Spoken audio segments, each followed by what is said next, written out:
Hello मेरे दोस्तों। कैसे हैं आप लोग? यूके इंडिया के इस ऑसम प्लेटफॉर्म पे मैं आपका केमिस्ट्री टीचर अमन आपको केमिकल बॉन्डिंग पढ़ाने वाला हूँ। और हम गवर्नमेंट स्कूलों के बच्चों के लिए एजुकेशन सर्विस प्रोवाइड करवाते हैं। आज हम इस मुहिम में केमिकल बॉन्डिंग पढ़ने वाले हैं। और केमिकल बॉन्डिंग में हम पिछले 3 लेक्चर्स में एक्चुअली बहुत कुछ पढ़ चुके हैं। एक बार क्विक हम देख लेते हैं हमने क्या पढ़ा है। हमने ये पढ़ा है कि केमिकल बॉन्डिंग होती क्या है, बॉन्ड हमारा क्या होता है। बॉन्ड हमारा 2 टाइप का होगा दोस्तों, एक तो स्ट्रांग बॉन्ड होगा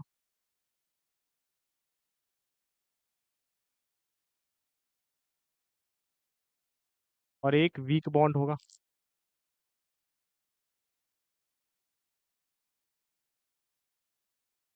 ठीक है। जो हमारा स्ट्रांग बॉन्ड होगा उसमें आइदर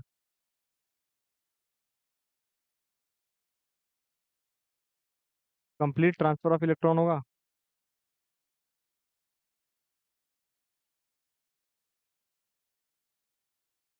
और शेयरिंग होगी।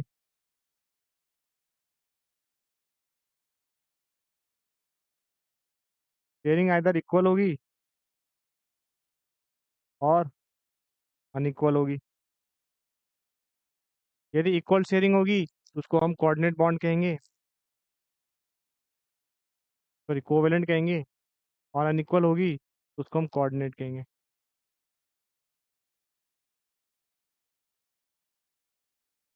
ठीक है। आज हम पढ़ेंगे वीक बॉन्ड के बारे में। इसके बारे में वीक बॉन्ड इनके बारे में पढ़ेंगे। तो ध्यान से देखो, वीक बॉन्ड जो होते हैं हमारे,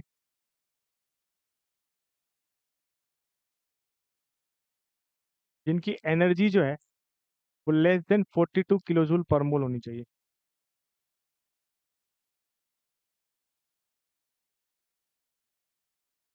लेस देन 42 किलो जूल पर मोल इसकी एनर्जी होनी चाहिए वीक बॉन्ड की। ठीक है। तो वीक बॉन्ड होते क्या है हमारे? वीक बॉन्ड 2 टाइप के होंगे दोस्तों, एक तो हाइड्रोजन बॉन्ड होगा,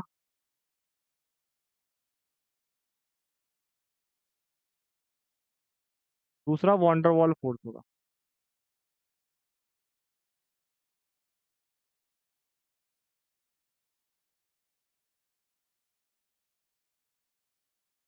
एक तो हाइड्रोजन बॉन्ड लिखेंगे, एक वॉन्डरवॉल फोर्स लिखेंगे। ठीक है, एक एक करके देखते हैं कि हाइड्रोजन बॉन्ड क्या होता है और वॉन्डरवॉल फोर्सेस क्या होते हैं। ठीक है। Hydrogen bond and van der Waals forces दोनों देखने का। सबसे पहले बात करते हैं हम हाइड्रोजन बॉन्ड की। किसकी बात करेंगे?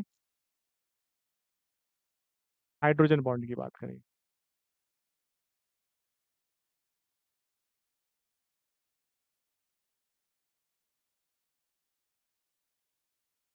हाइड्रोजन बॉन्ड क्या होता है? देखो हाइड्रोजन बॉन्ड क्या होता है। हाइड्रोजन बॉन्ड, आपने कभी सैंडविच खाया है? तो आप जब सैंडविच खाते हो ना, जब आप सैंडविच खाते हो तो जैसे सैंडविच में ऊपर ब्रेड होगा, नीचे ब्रेड होगा और मिडिल में फिलिंग्स होगी।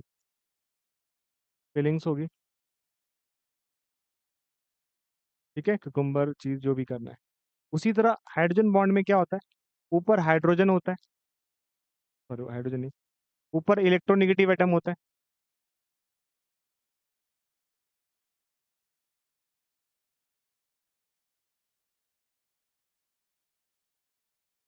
नीचे इलेक्ट्रोनेगेटिव एटम होता है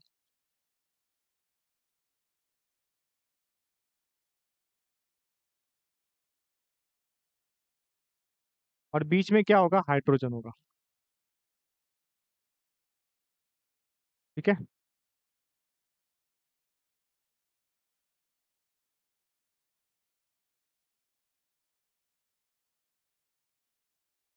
और इलेक्ट्रोनेगेटिव एटम कौन से होंगे?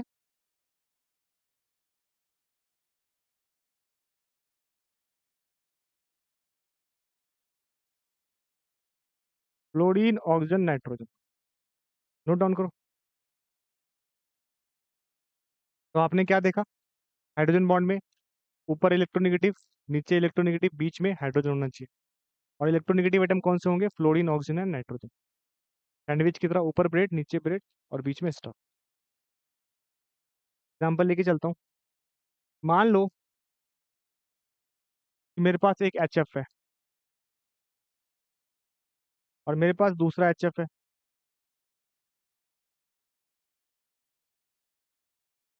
इन दोनों एचएफ के बीच में, मैंने क्या बोला, हाइड्रोजन बॉन्ड की डेफिनेशन क्या होती है? हाइड्रोजन बॉन्ड की डेफिनेशन होती है hydrogen atom between the two और मोर इलेक्ट्रोनेगेटिव एटम। इसकी डेफिनेशन आप चाहो तो लिख सकते हो, हाइड्रोजन एटम बिटवीन टू और more electronegative atom. Hydrogen atom between,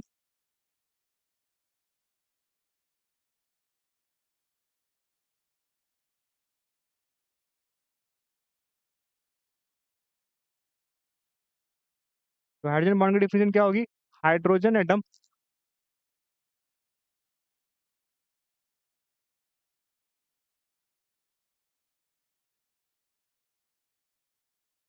between two और मोर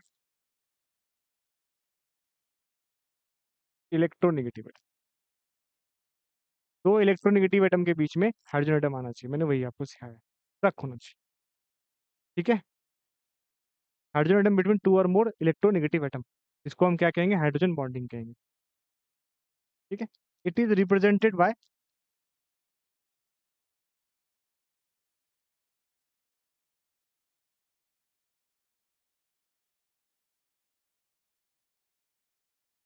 डैश डैश। ठीक है, तो यहाँ पर हमने क्या किया, एक एच बनाया और ये दूसरा एच हाइड्रोजन फ्लोराइड।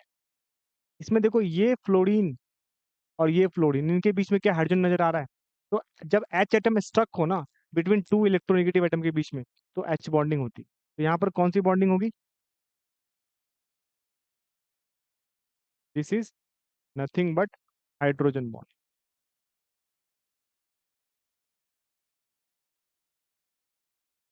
ठीक है, एक और एग्जांपल लेते हैं।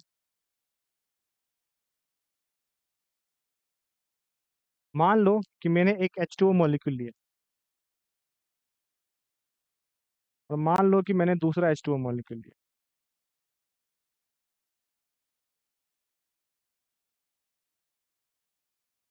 दो H2O का मॉलिक्यूल है। इन दोनों H2O के मॉलिक्यूल में क्या आपको हाइड्रोजन एटम बिटवीन टू और मोर इलेक्ट्रोनेगेटिव एटम के बीच में नजर आ रहा है? सर बिल्कुल आ रहा है। हाइड्रोजन एटम किसके बीच में नजर आ रहा है?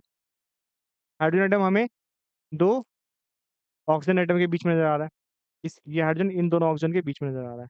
तो this will do coordinate bond.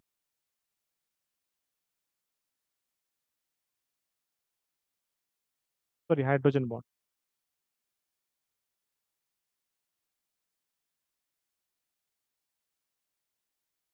Hydrogen bonding क्या होता है? Hydrogen atom between two electronegative atom के बीच में नजर आना चाहिए। This is called hydrogen bond, this is called hydrogen bond, this is called hydrogen bond. ठीक है, also because of the hydrogen bond,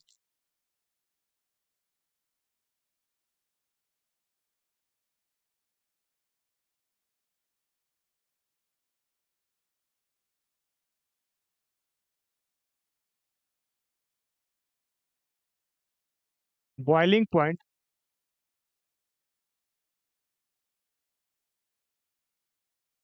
and melting point increases.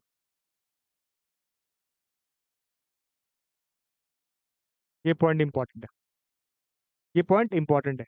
किसमें boiling point होगी ज़्यादा, किसमें मेल्टिंग पॉइंट ज़्यादा होगी, सॉरी किसमें बॉइलिंग पॉइंट ज़्यादा होगी, किसमें बॉइलिंग पॉइंट कम होगी, ये एच बॉन्ड पे डिपेंड करेगा। इसलिए H2O की बॉइलिंग पॉइंट क्या होती है? इंक्रीज हो जाती है। HF की बॉइलिंग पॉइंट इंक्रीज हो जाती है बिकॉज इसमें हाइड्रोजन बॉन्डिंग होती है। तो due to hydrogen bonding boiling point increases, है ना। H2O has higher boiling point because of the presence of hydrogen bonding. ठीक है, फॉर एग्जाम्पल H2O। जैसे मान लो मैंने आपको एक क्वेश्चन पूछा है,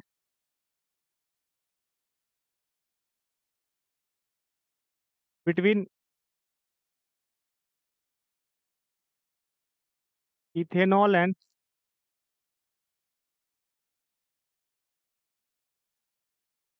di ethyl ether, which one has higher boiling point and why?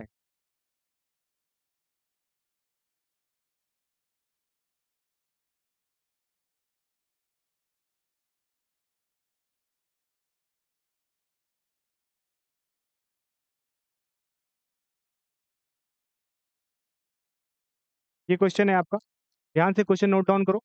Between ethanol and diethyl ether which one has higher boiling point and Y?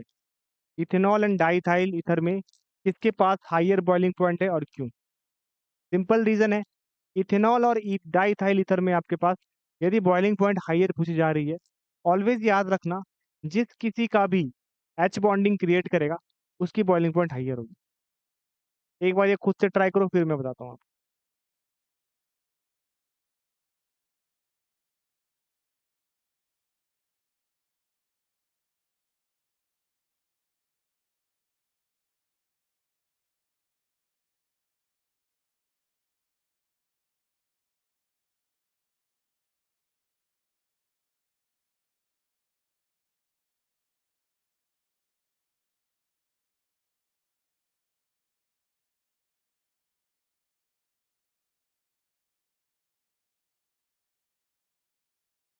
तो मेरे को पूछा गया कि इथेनॉल एंड डाईथाइल ईथर, तो एक बात बताओ, इथेनॉल क्या होता है?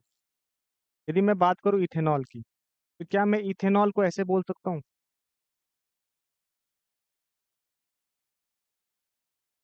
CH3, CH2, O, this is ethanol.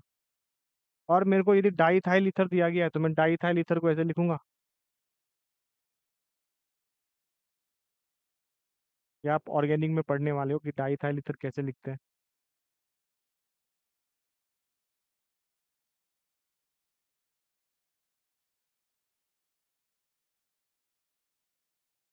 पर अभी के लिए मैं आपको इतना बताता हूँ कि ऐसे डाईथाइल ईथर लिख, दिस इज डाईथाइल ईथर। तो this is ethanol and this is diethyl ether. इसमें एक बात बताओ, किसके साथ एच बॉन्डिंग पॉसिबल है? तो देखो, इथेनॉल में एच बॉन्डिंग हो सकती है।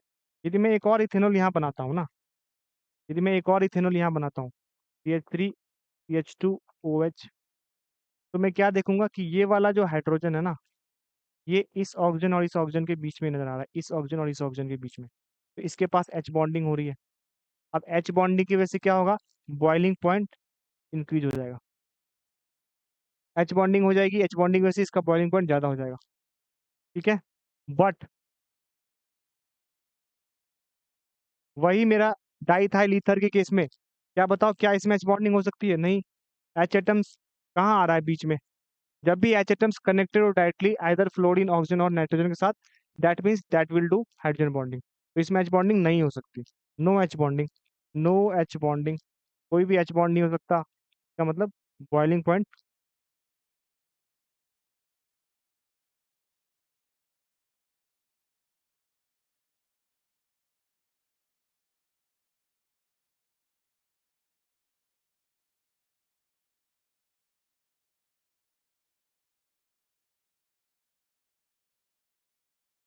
समझ में आ गया?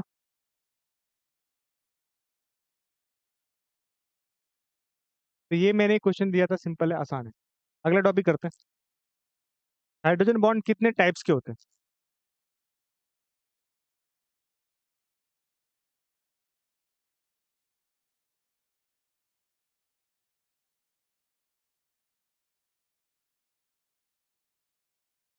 हाइड्रोजन बॉन्ड कितने टाइप्स के होते हैं? हाइड्रोजन बॉन्ड बेटा दो टाइप्स के होते हैं। सबसे पहला टाइप है intermolecular,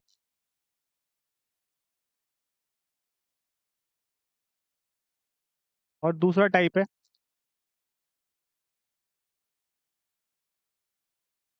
intramolecular.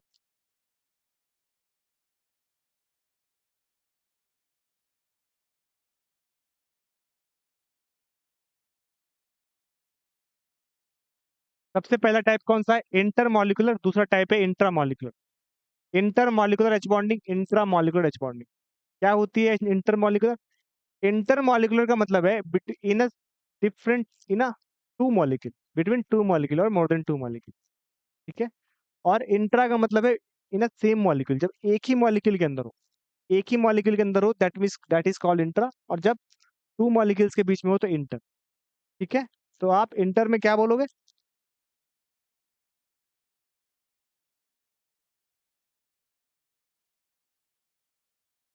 Between two molecules. और इंट्रा में क्या बोलोगे? इन a same molecule.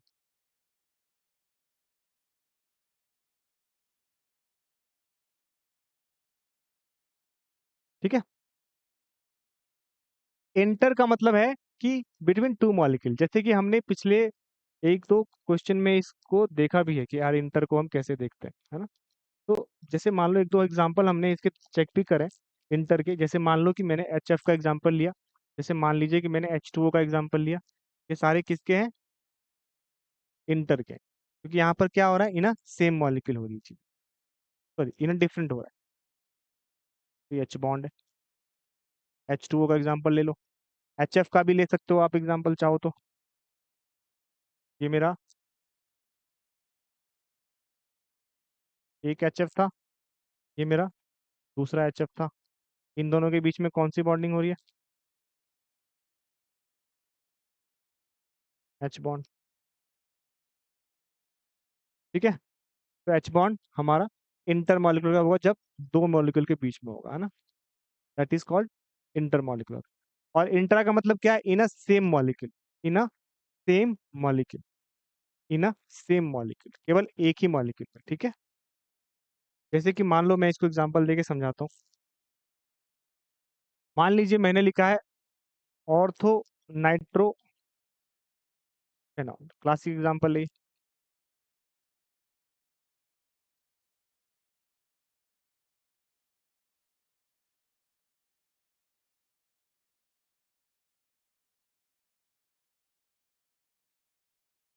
This is ortho नाइट्रोफेनॉल।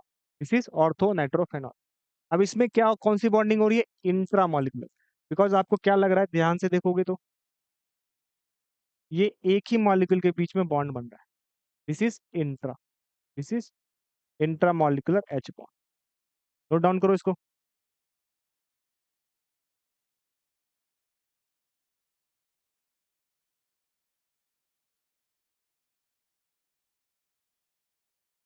तो what is the difference between intra molecular और इंटर मॉलिक्यूलर? इंटर में क्या होता है? बिटवीन टू मॉलिक्यूल होता है।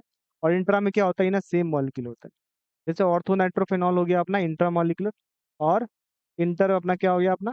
जैसे हाइड्रोजन बॉन्ड क्रिएट करता है, एच टू हो गया, एच एफ हो गया, इतने सारे कौन से? Inter molecular. और इंटर में क्या होंगे ना? सेम मॉलिक्यूल होंगे। ठीक है।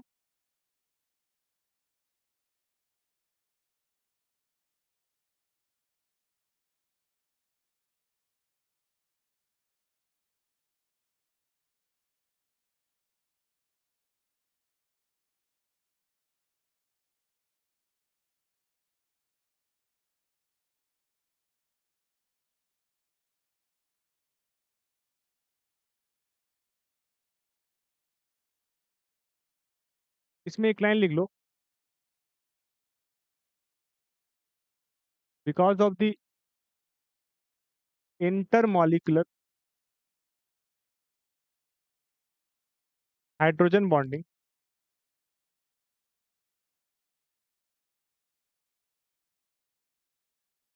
Association of molecule takes place.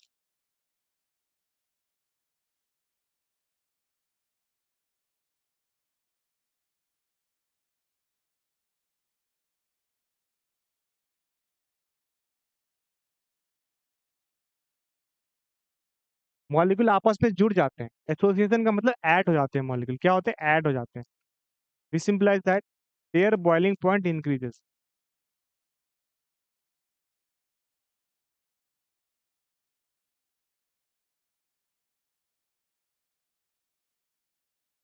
There boiling point increase करेगा। उनका बॉइलिंग पॉइंट इंक्रीज क्यों करेगा? बिकॉज मॉलिक्यूल आपस में जुड़ जाएंगे। जब मॉलिक्यूल आपस में जुड़ जाएंगे तो उनका बॉइलिंग पॉइंट क्या होगा? बढ़ जाएगा। ठीक है, क्योंकि मॉलिकुलर वेट इंक्रीज हो जाएगा। ठीक है। तो इसी पे एक क्वेश्चन आता है, ये क्लास ट्वेल्थ में क्वेश्चन है बेसिकली, बट आप लोग को भी पूछ सकते हैं ना, 11th में भी पूछ सकते हैं। बट क्योंकि इसका कॉन्सेप्ट 11th से जुड़ा हुआ है, जो हमने अभी पढ़ा है उसी से ये कॉन्सेप्ट से ये बनेगा। क्वेश्चन क्या आता है? क्वेश्चन है अपना, between para nitrophenol and ortho nitrophenol, between para-nitrophenol and ortho-nitrophenol, which one has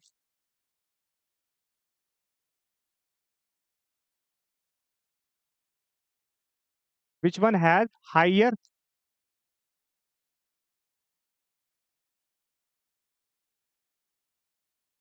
boiling point and Y?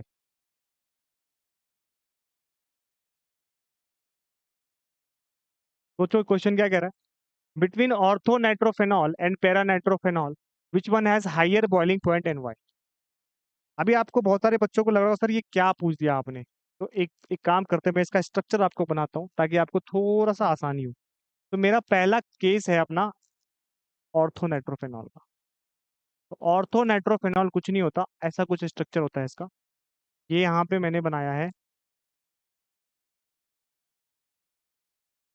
This is phenol and this is nitro group. Okay, this is called ortho nitrophenol, this is called ortho nitrophenol. Now I will make para नाइट्रोफेनॉल।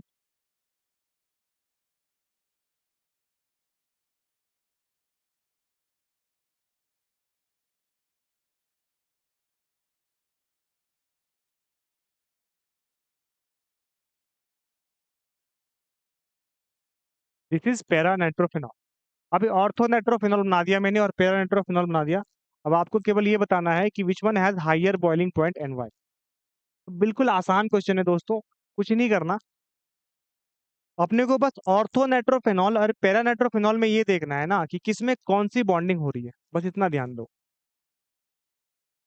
देखो, एक चीज तो हमें पता लग रही है कि यदि मेरा ऑर्थोनेट्रोफेनॉल है तो ऑर्थोनेट्रोफेनॉल के पास, ऑर्थोनेट्रोफेनॉल के पास क्या हो रहा है, inter molecular hydrogen bond form हो रहा है।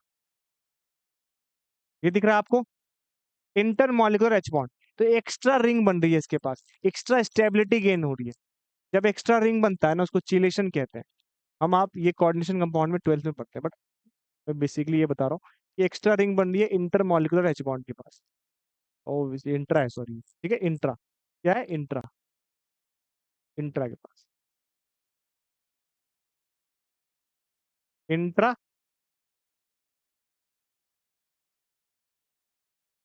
Molecular hydrogen bond.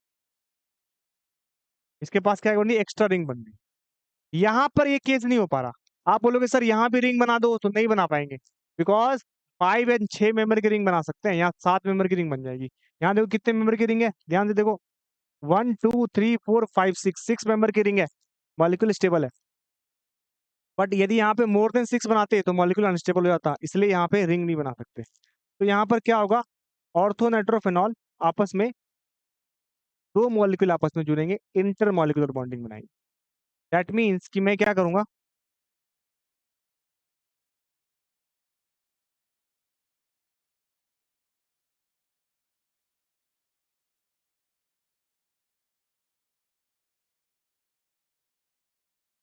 थोड़ा मेरे को छोटा करना पड़ेगा इसके लिए, है ना। आई होप आपको दिख रहा हो, ठीक है, क्योंकि मैं नीचे डायग्राम बनाने वाला हूँ ना। तो मैं अब नीचे भी बना रहा हूँ डायग्राम आपके लिए, ठीक है, ध्यान से देखना। कितनी मेहनत करता हूँ आपके लिए, बताओ।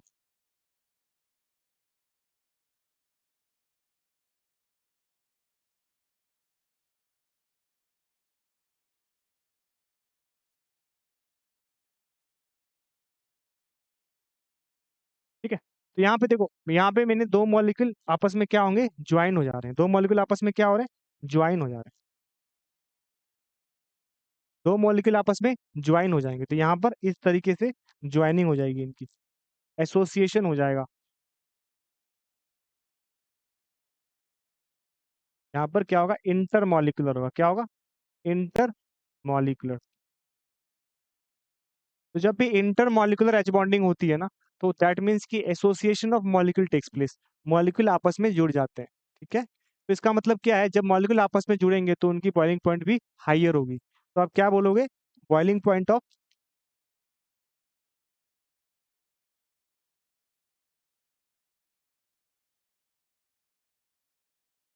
Boiling point of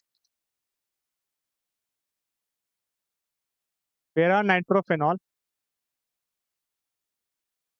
is higher, boiling point of para nitrophenol is higher because of intermolecular H bonding, intermolecular hydrogen bond, intermolecular hydrogen bond. तो बॉइलिंग पॉइंट इनकी क्या होती है, हाइयर हो जाती है because of the intermolecular hydrogen bonding. समझ में आया आपको? बिल्कुल, बहुत आसान क्वेश्चन है, इजी क्वेश्चन है। ठीक है, नोट डाउन करो। क्वेश्चन क्या था? Because of the paranitrophenol and orthonitrophenol which one has higher boiling point and why. ठीक है, इसका रीजन मैंने आपको लिख दिया कि किसके पास हायर बॉइलिंग पॉइंट है और क्यों है। ठीक है, क्या सबको ये कॉन्सेप्ट समझ में आ गया? ठीक है, यदि मैं आपसे एक चीज पूछता हूँ कि मेरे को एक बात बताओ, क्वेश्चन है मेरा कि मेरे पास H2O2 है, मेरे पास H2O है, इन दोनों के केस में बॉइलिंग पॉइंट किसका हाइयर होगा? From H2O and H2O2 which one has higher boiling point, higher boiling point, higher boiling point किसका होगा? देखो H2O2 में ना, H2O2 में ना टोटल 6 H बॉन्डिंग हो सकती है,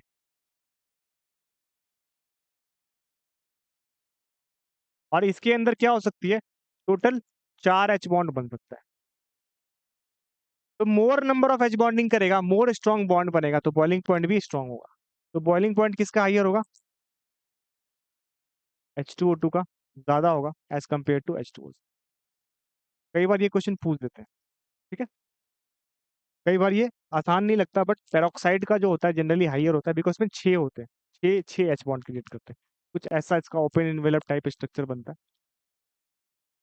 ऐसा बनता है।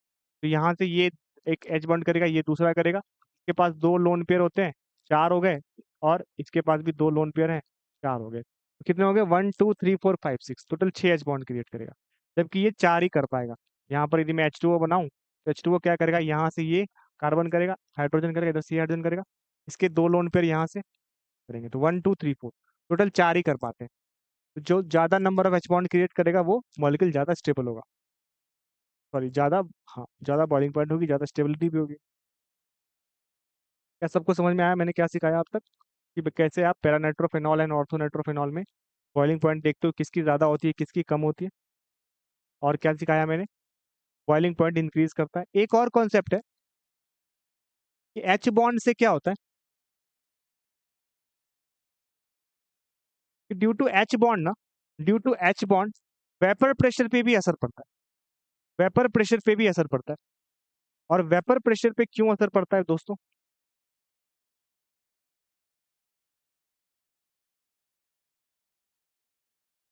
यदि मेरा एच बॉन्ड हुआ है,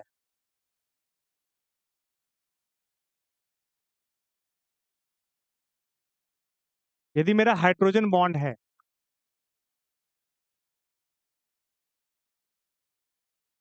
तो because of the hydrogen bond boiling point क्या होगा, इंक्रीज होगा। अब इस बात को आप ऐसे सोचो कि मान लो कि मेरे पास एक गिलास कोई चीज रखी है, इसका बॉइलिंग पॉइंट मान लो है, कोई भी चीज है, कोई भी लिक्विड है, इसका बॉइलिंग पॉइंट मान लो है 90 डिग्री सेल्सियस, और मेरे पास ये दूसरा लिक्विड है,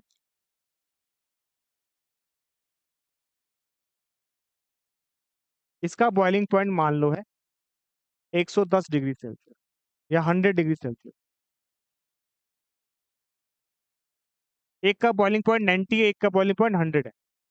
मैंने ये 2 लिक्विड लिया है, एक लिक्विड ए लिया है और एक में लिक्विड बी लिया है, तो बॉइलिंग पॉइंट इसका कम है, इसका ज्यादा है। तो इसका मतलब क्या है कि मान लो कि मैं इसमें हीट सप्लाई कर रहा हूँ, हीट सप्लाई कर रहा हूँ, मैं इसमें हीट सप्लाई कर रहा हूँ, मैंने हीट सप्लाई करा, और मैंने हीट यहाँ पर 120 डिग्री सेल्सियस हीट मैंने सप्लाई करा, 120 डिग्री सेल्सियस। तो एक बात मेरे को बताओ, यहाँ पर भी 120 सप्लाई करा, यहाँ पर भी 120 डिग्री सेल्सियस मैंने हीट सप्लाई करा है, तो यदि बॉइलिंग पॉइंट इसका कम है, तो ज्यादा वेपर किस में निकलेगा, इसमें या इसमें? Same amount of heat supply करिए, इसका बॉइलिंग पॉइंट कम है, इसका बॉइलिंग पॉइंट ज्यादा है। सोचो, सोचने वाली बात है। जिसका बॉइलिंग पॉइंट कम है ना, वो तो 120 पे ज्यादा बॉयल हो जाएगा ना, है ना, क्योंकि उसका बॉइलिंग पॉइंट 90 ही था। ये ज्यादा वेपर क्रिएट करेगा और ये कम वेपर क्रिएट करेगा। इसका मतलब क्या है कि इसमें लिक्विड ए में क्या होगा, मोर वेपर होगा, और मोर वेपर होगा तो इसका मतलब मोर वेपर प्रेशर भी होगा, मोर वेपर प्रेशर भी क्रिएट करेंगे। इसका मतलब क्या है कि यदि बॉइलिंग पॉइंट कम हो रही है ना, तो वेपर प्रेशर हमारा क्या होगा, बॉइलिंग पॉइंट के कम होने से वेपर प्रेशर हमारा क्या होता है, ज्यादा होता है। तो ये चीज नोट डाउन कर लेना कि H bond is directly proportional to boiling point which is inversely proportional to the vapour pressure. ये बहुत इंपॉर्टेंट पॉइंट है, inversely proportional to the vapour pressure.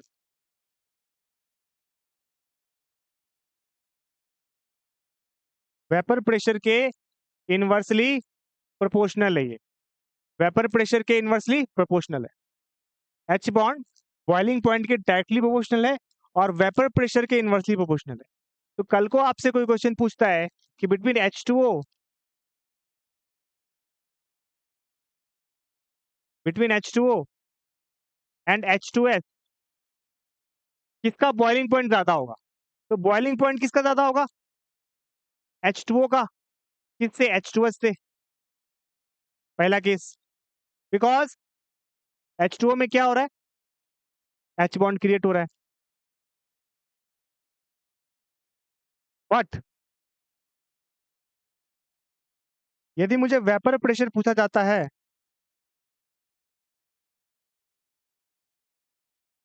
तो वेपर प्रेशर उल्टा हो जाएगा, जिसका बॉइलिंग पॉइंट कम उसका वेपर प्रेशर ज्यादा, अभी सिखाया है। तो H2S का ज्यादा होगा एज कंपेयर टू H2O। समझ में आ गई चीजें?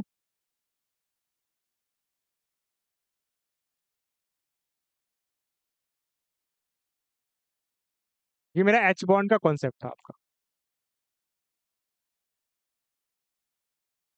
ठीक है दोस्तों, तो आज के इस लेक्चर में हमने ये देखा कि हाइड्रोजन बॉन्डिंग क्या होती है, हाइड्रोजन बॉन्डिंग कैसे बनता है, what are the types of hydrogen bonding, intermolecular और इंट्रामॉलिक्यूलर। हमने इसके इफेक्ट्स देखे बॉइलिंग पॉइंट पे, वेपर प्रेशर पे। जब नेक्स्ट लेक्चर में आएंगे तो हम हाइड्रोजन बॉन्डिंग के कुछ इंपॉर्टेंट क्वेश्चंस करेंगे और वॉन्डरवाल फोर्सेस के बारे में पढ़ेंगे। ठीक है दोस्तों, तो मिलते हैं नेक्स्ट लेक्चर में। Thank you.